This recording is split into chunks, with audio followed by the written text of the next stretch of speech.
May 22, 2021. In dreams, I saw a city. There among many people I saw two sisters that I knew. These sisters were biological sisters, as well as religious. I noticed that one was tranquil and prospering, and the other desperate and sick. This one had children, and the other one also. She was so sick that I was ordered to help her, and I did so. I got to her and began to help her get to her house. We arrived, and her house was spacious, with a lot of decoration, nothing of material was missing there. She invited me to stay there to rest.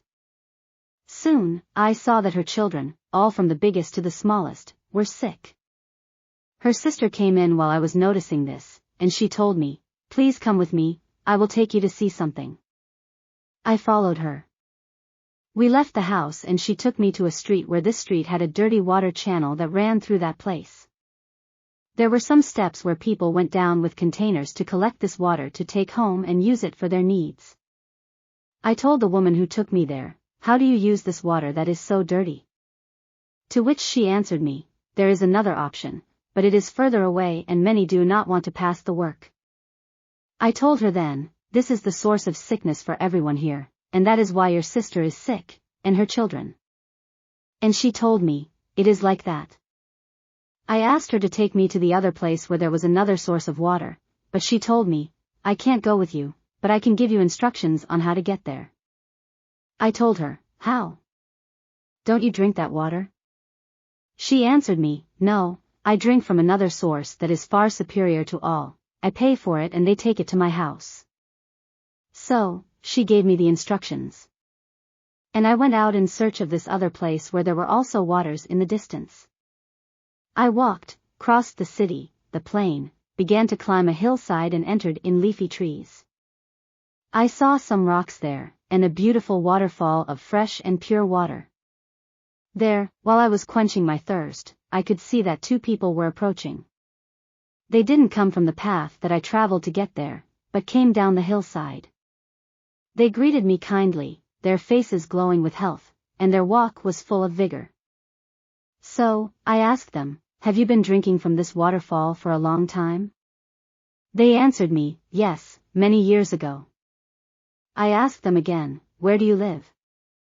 They answered me, "Among the trees."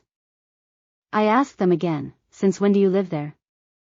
They answered me, "Since the Twin Towers fell, because this gave way to the fact that the twin institutions of the Eternal would soon fall and we had to be ready.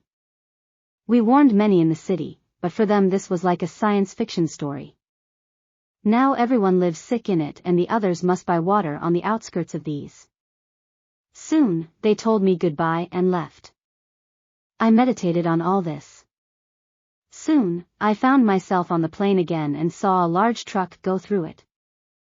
I saw it enter the big city and quickly I saw myself inside the city. And I saw that this was the transport of water that brought to those who could pay for it in that place. There, I saw the sister of the sick woman who came near the truck to buy water. I saw several more, a tiny fraction for all who lived there. Everything ended and the truck left. I saw that the activity in the city was dwindling each time and I noticed that those who bought water from the truck, as time passed, their vigor also began to decrease.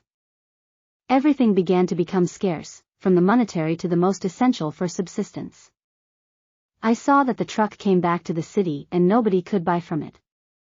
Moreover, those who used to buy asked for mercy to give them the precious liquid.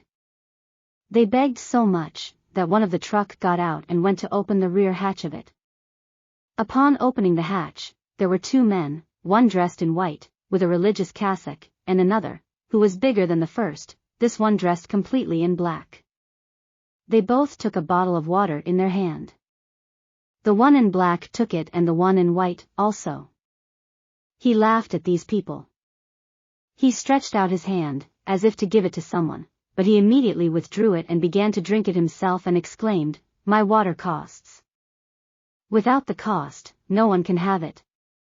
His laugh was very gloomy and the door was closed by the person who opened it. And there I saw the truck leave the city. I saw that those who wanted to buy but couldn't were crying bitterly. Soon, I saw the truck coming again, and it had a megaphone, and these words were heard: "Bring your goods and get the water you need." All those who listened paraded with what they possessed of value. So it was, day after day, until they had nothing to offer and water was denied to them. They were all forced to drink from the city water, and they all got sick.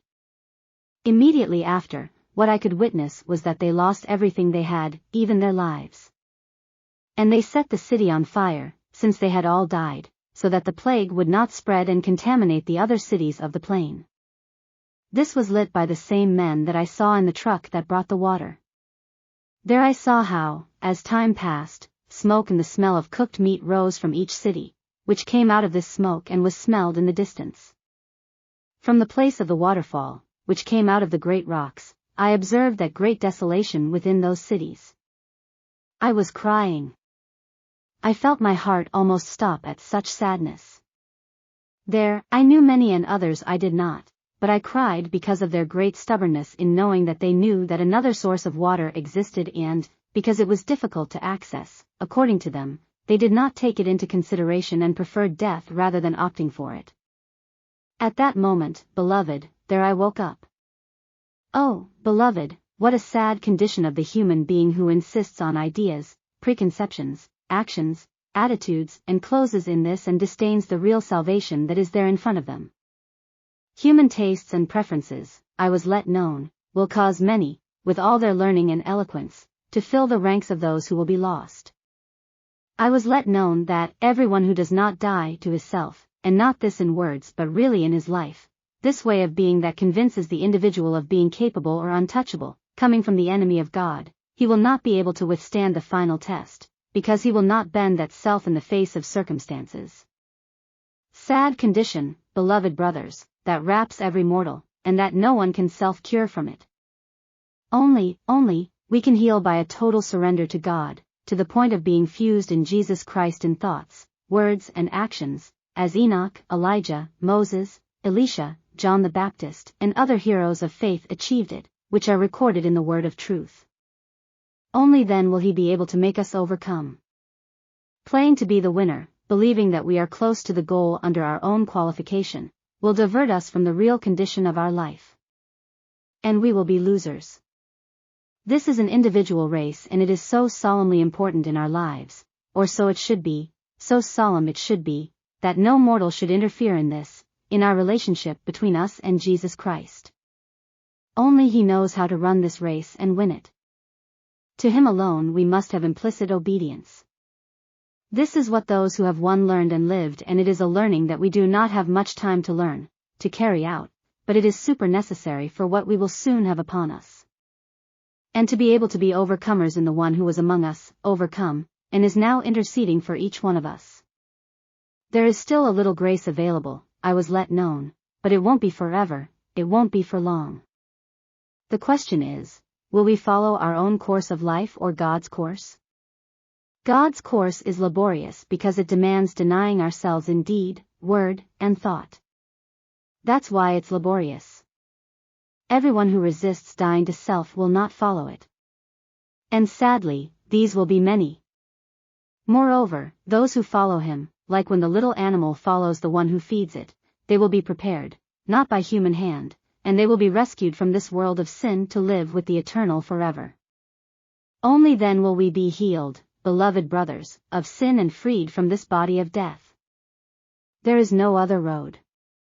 And whoever ventures on another road, and seduces others to go that other road, will not reach the heavenly Canaan. Oh beloved, only God knows what each one of us needs to become overcomers.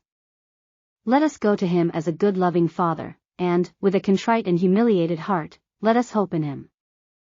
And there we will receive his instructions for our lives. I pray to the Eternal, and it is my plea and prayer, with all my heart that it be so. May the Lord bless us.